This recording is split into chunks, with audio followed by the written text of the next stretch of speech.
And next we dive into fourth species counterpoint. This one's a little different. In first species counterpoint, we had the one-to-one note for every note in the cantus firmus. We had a note in the counterpoint. That was the main thing, and then that introduced all of our subsequent issues that we had to deal with. In the second one, we had a note in between, and then we had to deal with accented notes.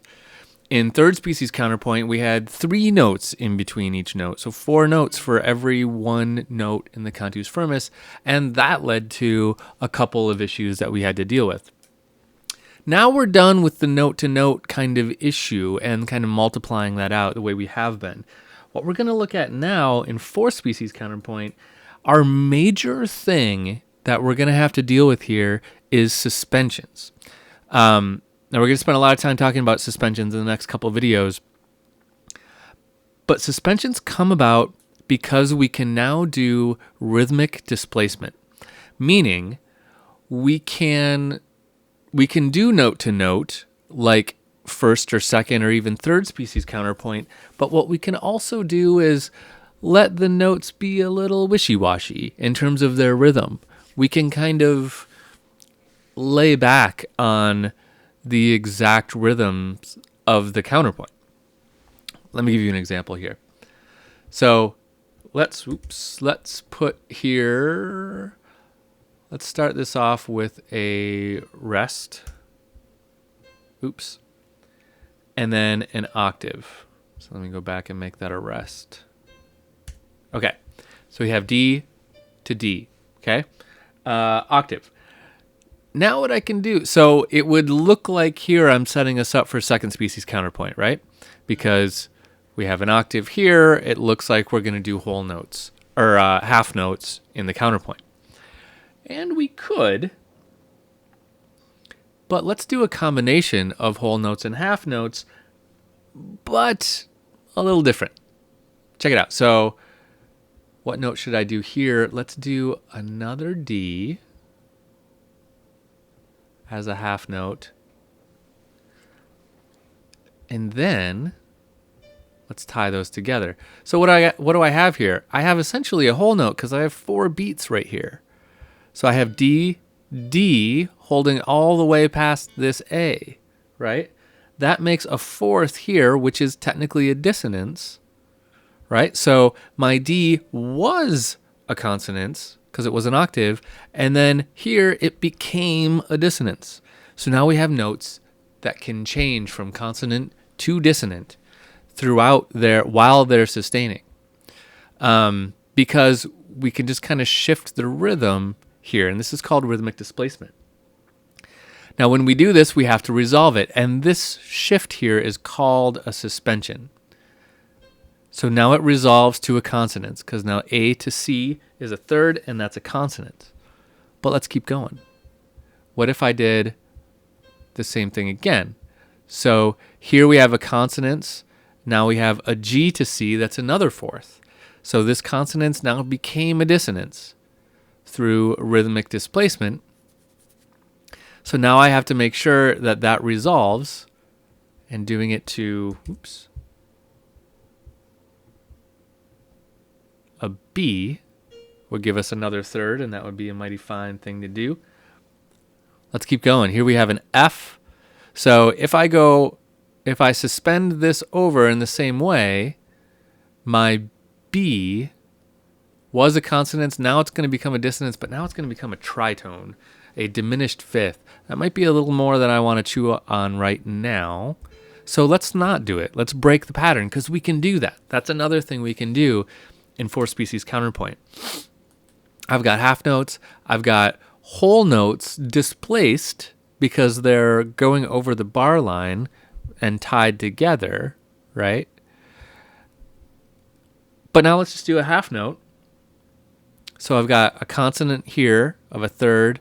Let's jump up to an octave. So I'm still on a third. And now I can actually do the same thing again. I can start moving down with these suspensions. So here I have an F and an A, that's a third. Now I have an E and an F, that's a fourth again. So that's a dissonance. Let's resolve that to a third. Let's just finish this out just for the heck of it. So let's do another suspension there. So this consonant now became a dissonance. D to G is now a fourth. Let's resolve that one down to a third. Now I have D to F. Let's suspend that over. And then, oops.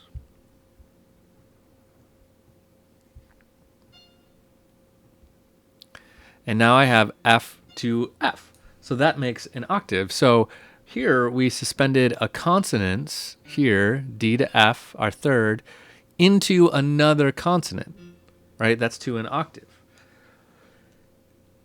So let's keep moving. And let's go down to a D here. And let's suspend that over. So this is going to be F to D. That's going to be a sixth.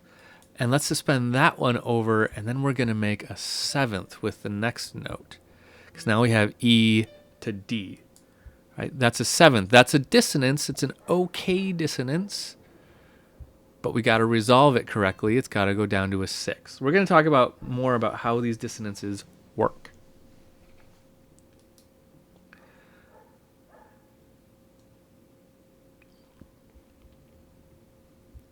Now I'm at the end.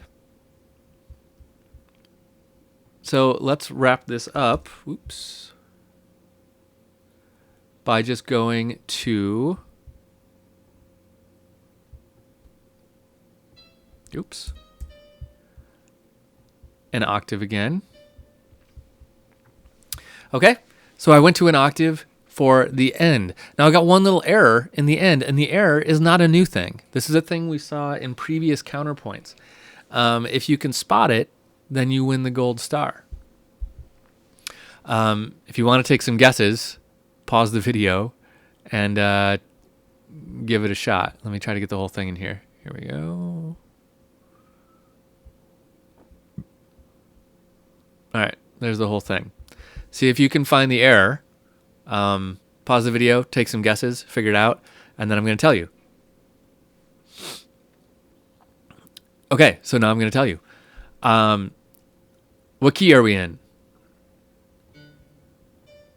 We're in D minor, right? Key signature tells us we're either in F major or D minor, and we've got all these Ds. There's an A, so there's the fifth, and then we're ending on a D. We're in D minor. So as we approach the end, what do we need to do in minor to make it really nail the kind of home feeling? We need to raise our leading tone. Boink. We need to do that. That's a rule. Remember, in the second to last measure, as you approach tonic, you need to raise the leading tone, and sometimes the sixth if you are in a minor key. Cool.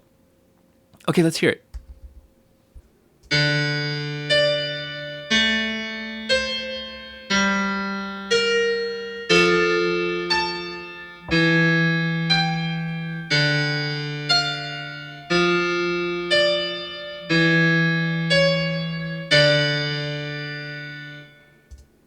And there we have it. So that is four species counterpoint.